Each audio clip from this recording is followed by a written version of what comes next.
All right, we're going to get started. Good morning, everybody. Good morning. Any quick announcements for the good of the order before we start with the approval of the minutes? Anybody online? Everybody all right? Michelle did distribute minutes. Are there any questions, changes, additions, deletions to the minutes that were out there? If not, I'd take a motion to approve. Carrie, thank you. Ani, all those in favor? Wait, is Ani the rep or is Ed? Oh, I guess Ed is on. Never mind, then Pat's got the second. Okay. I'll Thank give you. it to Ani. I defer.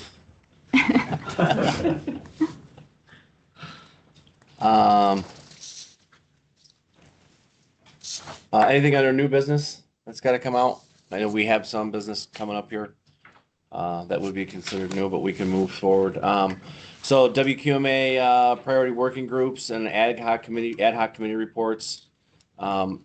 Michelle is has prepared the year-end report. Is it this month or next month that we want approval? We want approval. I sent it out before this meeting. Okay, yep. Has everyone had an opportunity to look at it? Were there questions on the report? Laughing at myself, I read it and left it on my desk in the office. That's great. Reading it is all you get credit. You definitely get credit for reading it. Anybody online, questions on the year-end report? Changes, things you saw you needed, anybody? No? Okay. If not, I take a motion for the approval of the year-end report for 2025. Carrie, thank you. Second. Dan, thank you. All those in favor? Aye. Anybody opposed? We're gonna talk about this. Yeah, I'll put. So we've distributed Water Quality Management Agency 2026 work plan. This is a little bit different than before. What we're just trying to do is provide a roadmap for the year to get an idea of what we're going to focus on each month. We're alternating months. So starting out with our odd months, we are talking about internal board work, roughly. There will be some changes to this. We're basically alternating internal board work one month, and then the following month is a presentation. So that we're going to alternate as best as we can, depending on the availability of presenters, obviously, to come in. But I think it gives us an opportunity to use some of this board time to do the working group works. I realize that sometimes these meetings can run long. We'd like to try to be respectful for everybody's time and keep them a little bit shorter by kind of focusing on board work one month and then presentations and the data we get in from those presentations in the following month. We're going to try to line those up. Again, this is just a draft. I want to get feedback from everybody, but I think it gives us an opportunity to really focus on the areas that the working groups have traditionally focused on and kind of bring those to more of a board conversation that's here. So we're looking for some feedback both on that format, odd months versus even months and how those are going to lay out. Presentations that we have that should be covering the areas that our working groups were. And I really want to focus on the presentation months on preserving a lot of the time for the presentation and then a lot of time for our lake associations and folks to add. This is a great opportunity, I think, for all of our lake associations and other associations to connect with their government or government adjacent departments like Doug Kirsten, myself, and Dan Welch. So we're trying to really focus on making sure that this group is a resource for the for the lake associations who come in and don't have the resources that we represent, and we need to know like what our work plan is for next year. This group, these meetings tend to really lead into where are our gaps, where do we need research, where are we looking for funding, and we just want to make sure we keep that as kind of a part of our advocacy programs, as a part of our board governance and how we manage our years, and then putting in some of the projects that we talk about and are funded through Michelle's efforts. So invasive species, obviously these are going to come up. I feel like sometimes possibly our work groups, in addition to our meetings, can be a little bit more burdensome of time to get people together. So I'd rather do some of that work group meeting here as a part of a working meeting as opposed to where we report out. We have tried in the past on some of the presentation days to have organizations submit presentations. Everybody here is presenting to a different board or different organization, so sharing those as a part of an update to the group is is very beneficial. I hope everyone continues to do that, particularly in the months where we have presentations. We may have a little bit more limited conversation from all the agencies, but you're more than welcome to submit a written report to Michelle prior to those presentation meetings and have those distributed. Obviously, it gets entered in the meeting minutes, and I think it'll allow us to focus a little bit more time on the ground needs. So I know that's a lot, but you take a look at it, kind of digest it. If you have, discussion, conversation on how you want this to write. This draft that's gone out, which basically just lines out what we could do each month, is obviously completely up to this board. We just tried to populate it with items and issues and topics that we normally are covering through the work groups or just throughout the year they come up, and if they're seasonal. Any thoughts? I think it looks good. And it's our document. It's a living document. As things come up or we have opportunities to talk about something else, we should feel it's up to this group more than free to change the topics of the month or things, but I'm just trying to kind of lay out work group months versus presentation months, just because there is a finite amount of time really in each one of these meetings. And the thought too was for the quarterly newsletters, this would maybe kind of give the group that works on communications and the newsletters kind of an advance, like here's the general topics that we would want to align the newsletter with that we're going to be talking about in that order. And also help us try to think ahead to secure some presenters and stuff so that we're trying to get the most out of everyone's time being here so that we all feel like it was productive and useful for us all to come and attend and meet with everybody. Yeah, and understand, we're not saying that the updates and the reports we do are unimportant. I just want to make sure we're not missing out on an opportunity to advance projects, take advantage of the knowledge base that's in this room. It's relatively extensive, I think, across several different fields, so this is the place to do that. I mean, we do some of that informally before and after the meetings too, but some of that really should be part of the record for the group so that it's a resource for now and in the future, okay? Again, this is a draft. We can approve this, as it stands here, and then we've actually already made changes this morning to it based on when people are available for presentations, and we'll continue to do that, but I think it gives us a roadmap. So if the board is okay with that, I mean, I would accept a motion to put this in as our work plan, and as a living document, we can make decisions as a board on how that adjusts in the future. I'll move it. Thanks, Doug. I'll second it. All those in favor? Aye. Any questions from our folks online? Okay. No, I think it's a great idea. Okay, we'll give it a try, and again, make adjustments as needed. We need to be flexible as we've seen in the past. That being said, I'm happy to go into agency reports. Environmental health, I don't see anybody here. Our Parks Department update, we have several. As far as Emerson Park is concerned and water quality, we have several dredging permits in right now with the DEC that Doug's team will help us incorporate into the hopefully future work plans. So we have some channel dredging back where docks are at Emerson Park. Obviously, we have sedimentation issues back there that happen on a regular basis. That's regular maintenance.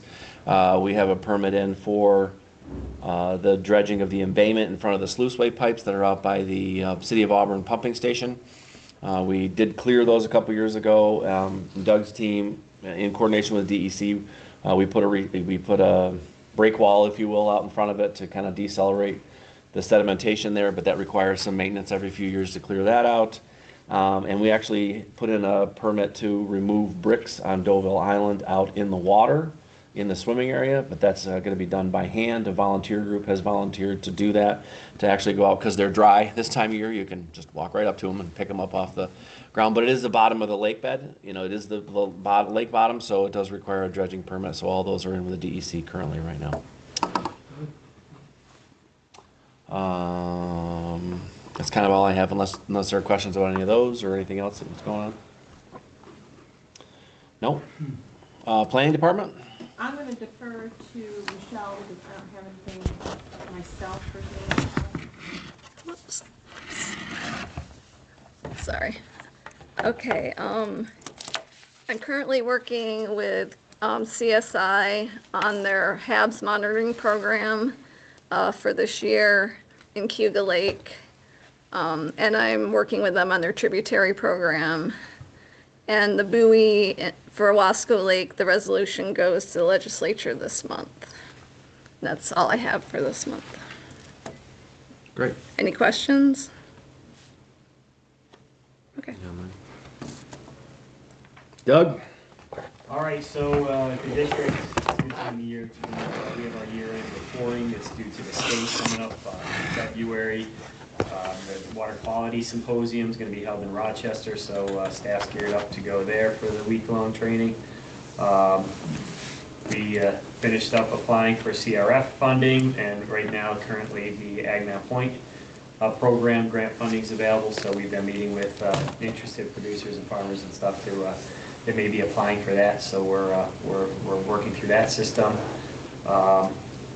We did find out from WQIP that we got 2 grants from when we submitted last year. One grant deals with the typical road ditch stabilization that we've been engaged with. Towns have been great, county's been great working with us to get road ditches and hydro seeding, get everything stabilized. So we got that grant. That was $448,000 with state funds. And then we also got one for a road salt reduction grant that we put in for. That was going to be $285,200 state dollars. That's going to go towards those plow edges, the mini plow blades. The thought is to reduce the amount of salt application throughout the county. In a lot of towns, we're going to work with a lot of towns in the county on that. So excited about that. Our tree sale is going on here, so shameless plug on that. You know anybody that wants to buy some bare root stock to put out there, feel free to grab an application here or to direct everybody to our website. We did have the Trade a Tree program again this year where people brought, they're probably still out there buried with snow because we had not necessarily a priority who dig them out of the snow in 5-degree weather, but that's just some of them. We usually get between up to 200 trees a year. That's live Christmas, formerly live Christmas trees that people use during the season. They bring them here. We give them a coupon for a free seedling to come and pick up at our tree sales. So we have that, and I don't know who's online, but I don't see Gabriel on there. But for the Eastern Finger Lakes, we're still doing some paperwork stuff, but everybody's gearing up to have a good season of implementation coming up this year. So I know locally we're looking at projects and playing with some of the systematic type of reporting that we're going to have to do to make sure we're on board with all that. But there's a lot happening even though there's a lot of snow on the ground. This is a good time of year to do planning. So, any questions? All right. Great, thank you. Evan, I think you're online, solid waste management program? Yeah, hi. Not much to update you all on. We're just working on scheduling for our 2026 events. So I put out a tentative schedule on our Facebook page, and then we have some dates on our website as well. So for the first event, that's the spring electronics waste recycling event. The tentative date was Saturday, March 21st, but that's not actually going to work. So we're looking at either March 14th or March 28th. So that's really all I've got. Okay. But I'll have more information probably within the month about that event. Yeah. Thanks, Evan. Any questions for Evan? March 14th is at the Wasco Bob Brower Right. symposium. Yes. Oh, yeah. Just want to throw that out there just in case it might be some. Great, appreciate it. Cornell Cooperative Extension? Yep, so unfortunately, Ryan Stachak, who was our regional natural resource environmental educator, has taken a statewide position, an extension, forestry position. So Ryan's last day with us was the end of last week. We'll be looking to fill that position, but probably gonna, as these things do, gonna take a couple months before that is filled. We've started our winter shop meetings with the ag community, and Frank's working on one that's gonna be focused on crop farmers and dairy farmers working together to manage manure, and use that resource instead of chemical synthetic fertilizers. That's all I have. Okay, thanks. Anybody out there with questions for Dan? Okay, City of Auburn. Town of Wasco update? Not really much to update water quality wise, just in the middle of the infiltration and inflow sewer project. And it's in winter shutdown and hoping to get that started when the snow melts for the year. Great, thank you. That does it for our agency reports. How about Lake Association reports? Cayuga Lake? No. Nope. Cross Lake? Nope. Duck Lake? Nope. Lake Como? We're still working on, we're getting close to finishing up, doing all our research on establishing a special tax district for the lake to do the weed treatment. I've gotten a lot of answers from the town attorney about what we need to do and how many signatures and whatever. I've met with our board, and I put together 3 proposals, 3 different ways to fund it, and the lawyer told me one of them we can't do, so there's two ways to fund it, either with a ad valorem, so much per thousand, or a flat rate. And after discussion, we decided to go with, I think we're gonna go with, the ad valorem, where it's, based on the tax rate Right. for properties. I've gotten a list from our town assessors of just the properties around the lake. So my goal is to, hopefully this week or next, before I head out to Florida, put a draft petition together and a draft letter to be sent out to all the residents of the lake, or all the property owners, and get that approved, have the lawyer look at it, make sure it looks okay, and I'd like to, hopefully in April when I get back, send out the letter to everybody, inform them this is what we're planning on doing, and then start collecting signatures.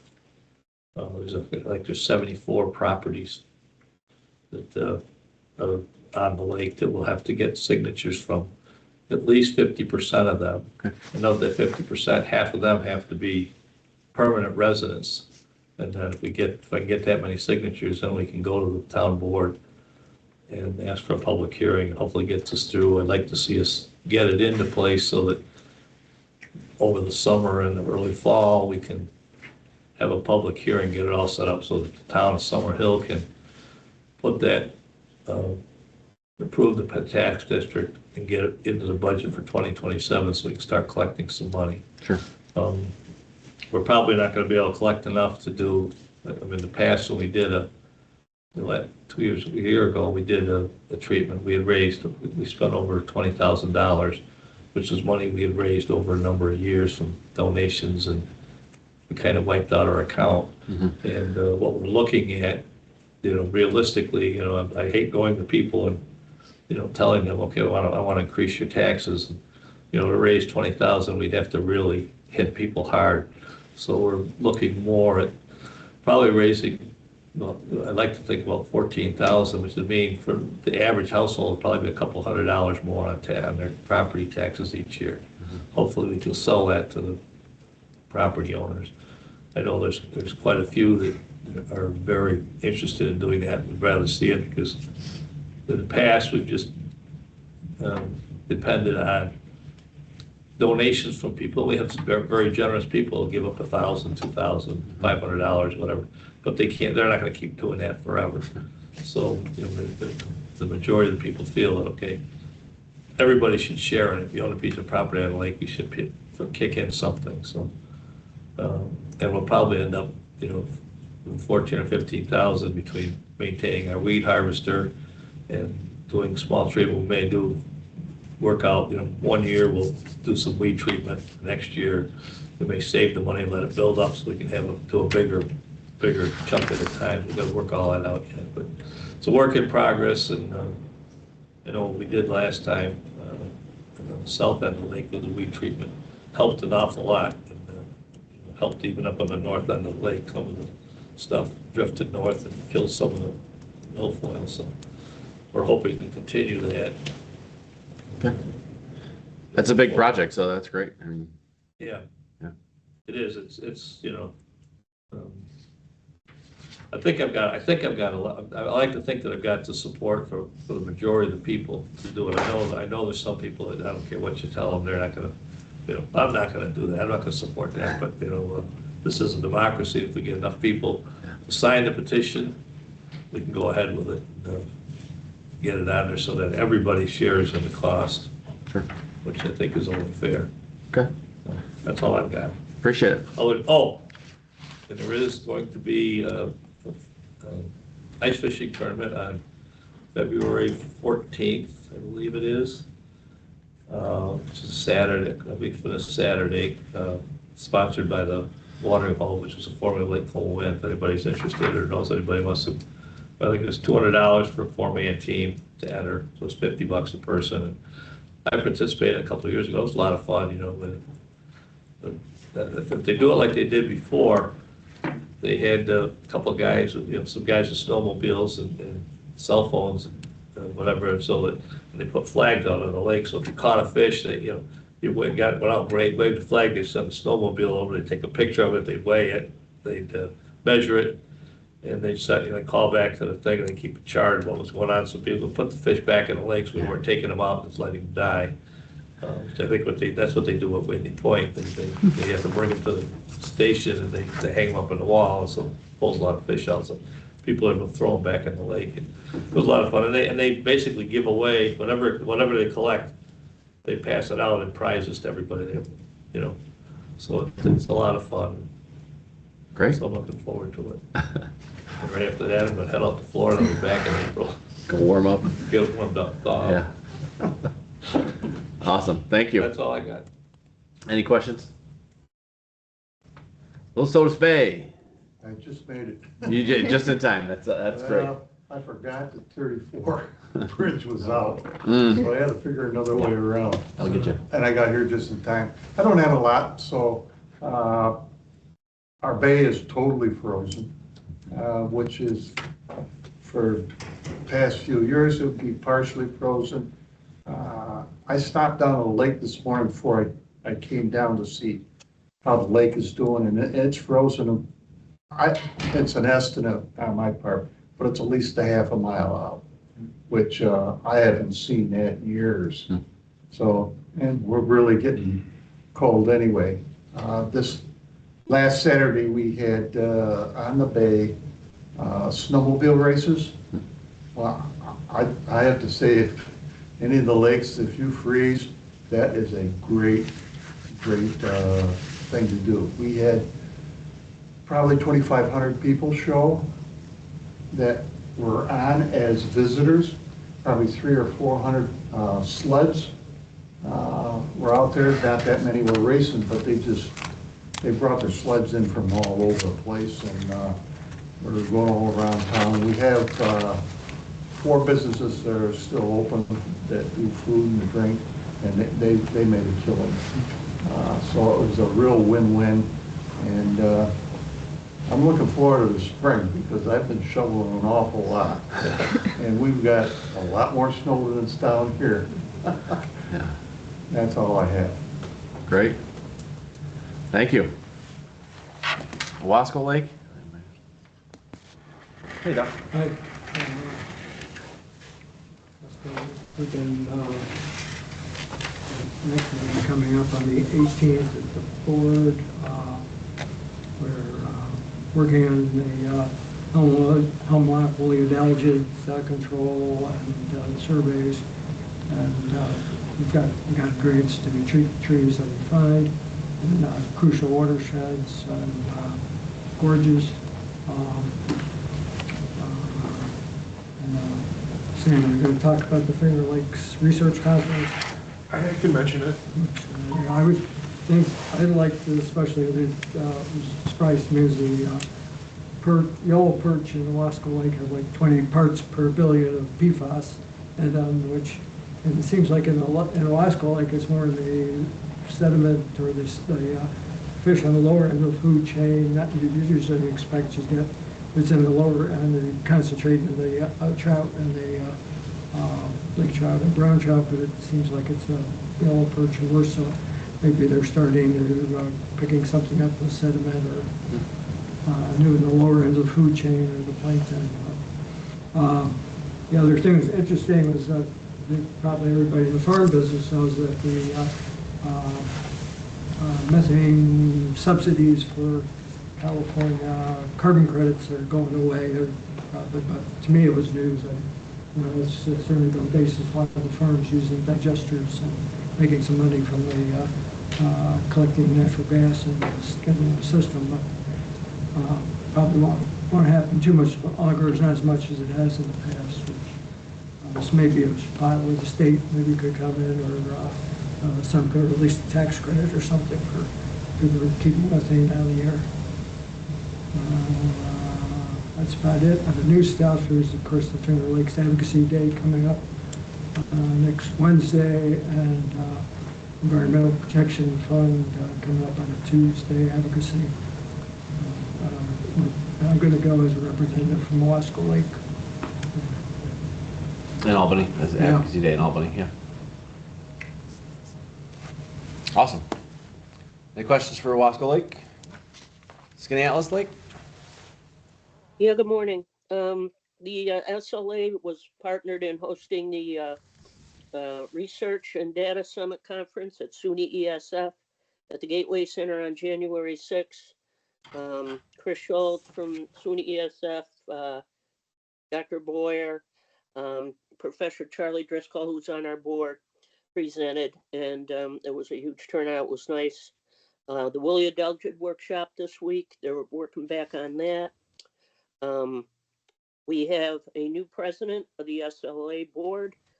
Dana Hall has stepped down, and Bob DeWitt has stepped in as our new president.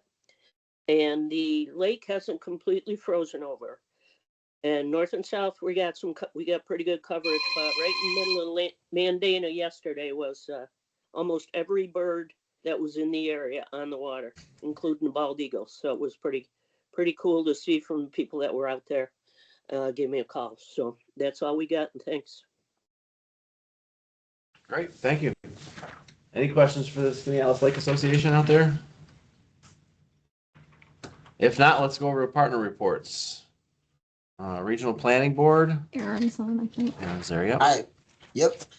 Real quick, I'll just say my office has been working with Isaac at the Cayuga Watershed and a municipal organization, working on some mapping at the sub-watershed level using the sub-watershed breakdown from the Cayuga Lake TMDL.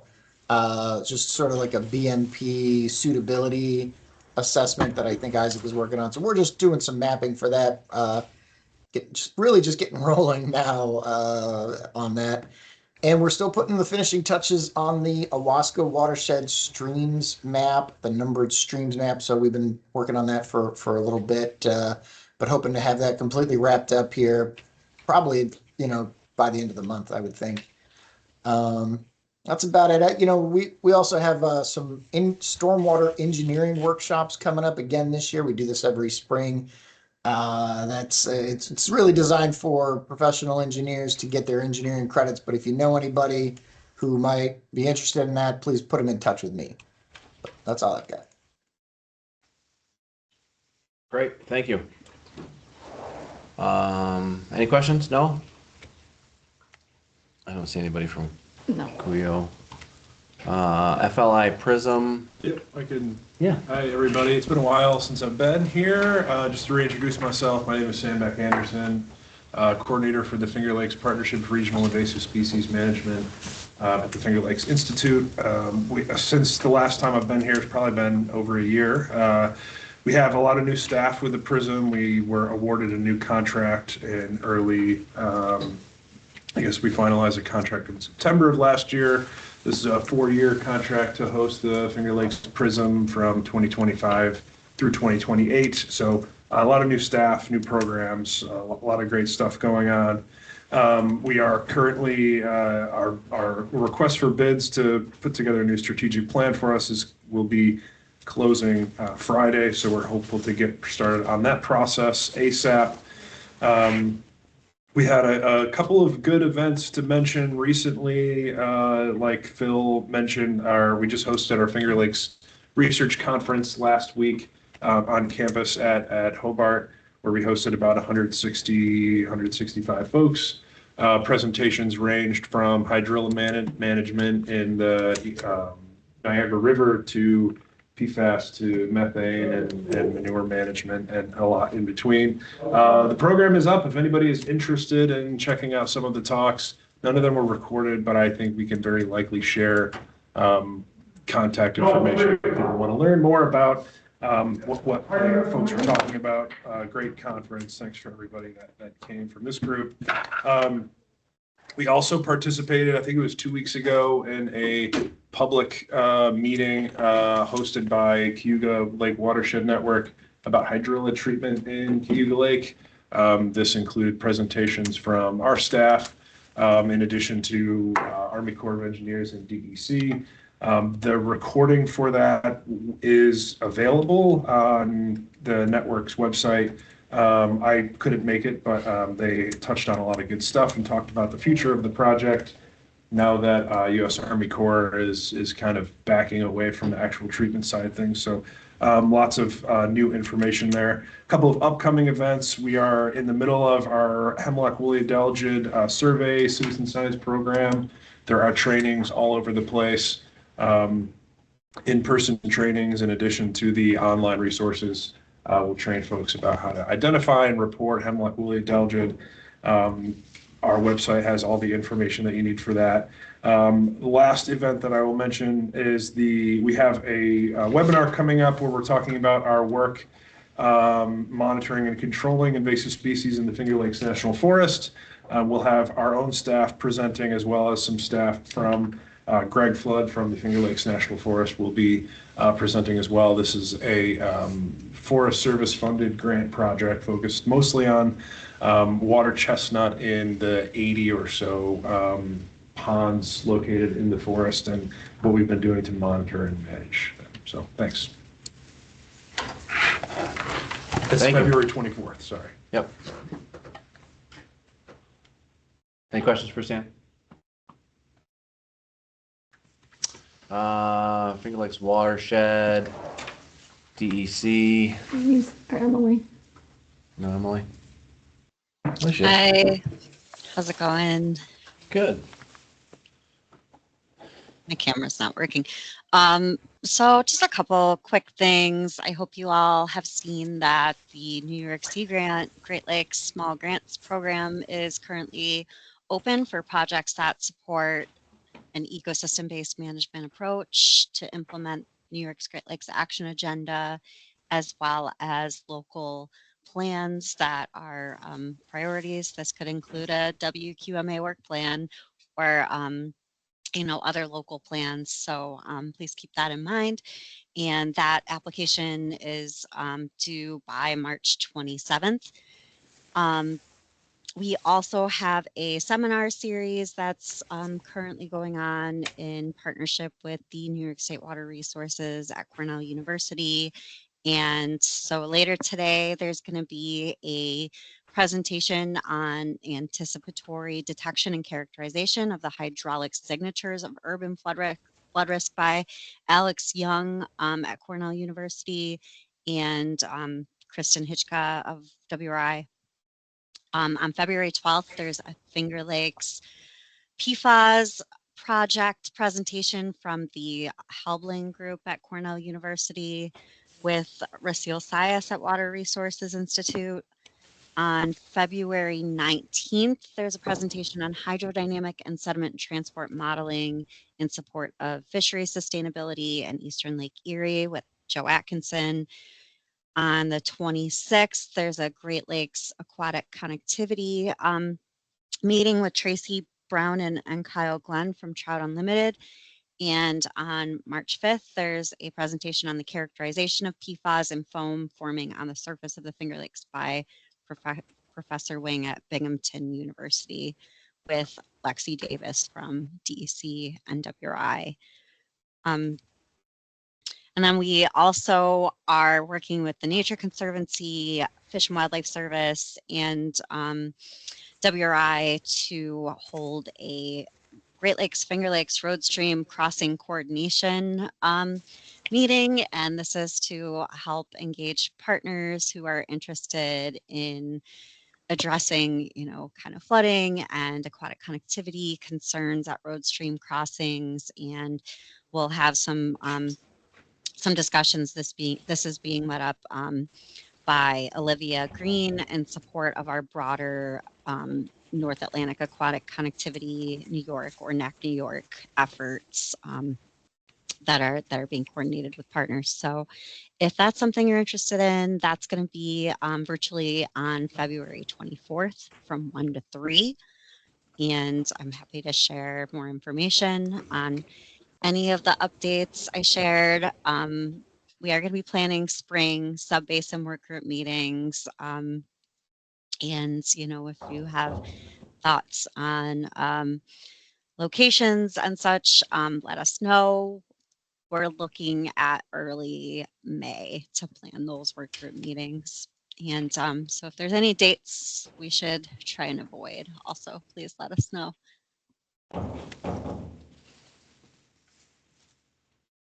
I have the link for those webinars if anybody is interested. Yes, we also send this through a work group listserv.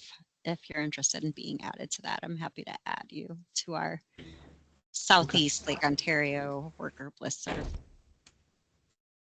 And thanks for the opportunity to share these updates. Thank you. That's a lot of great programming. So thank you for sharing it with us. We'll make sure we cascade it out. I know Michelle has access to it. Any questions for Emily? No? Wasco Lake Management Council. Sure. Good morning, everyone.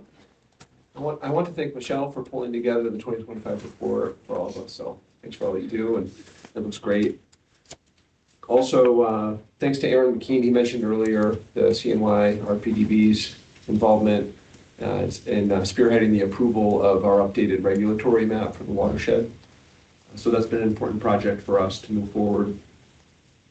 I engaged yesterday with the Finger Lakes Land Trust down in Ithaca and spoke with Andy Zepp somewhat about their planning with regards to the Finger Lakes Advocacy Day next week.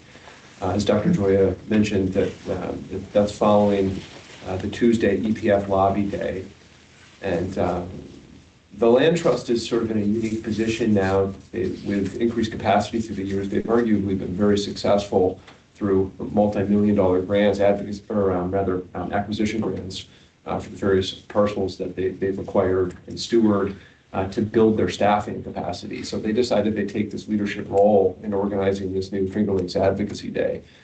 I know we'll get some representation for Owasco through some of the Lake Association members, so thank you for that. And but I thought I would just put it out there to the group. I mean, this is a new opportunity. I see that on the docket for April. For the board work plan, there'll be some discussion about clarifying the advocacy role for WQMA, what might that look like. But there may be opportunities there, sort of in a Finger Lakes regional context as well.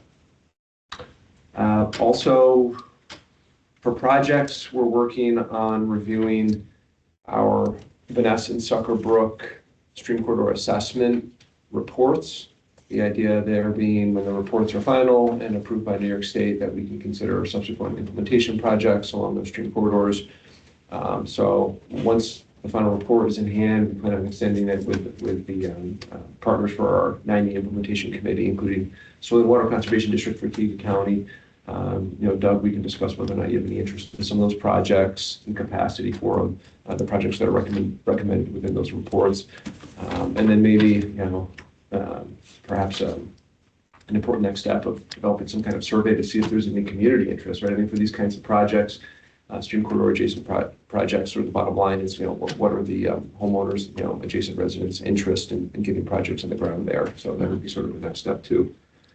We're awaiting our final permits at both the federal and state levels for our inlet stream bank stabilization project.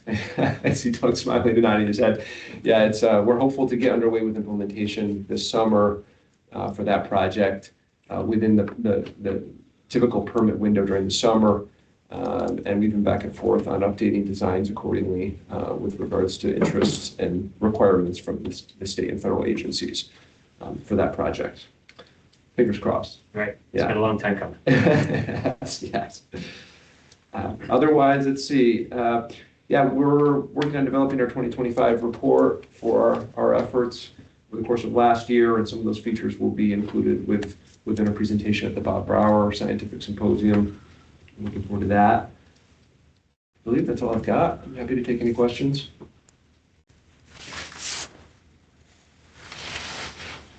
Any hands go up there in cyberspace? No? All right. Great, thanks, Adam.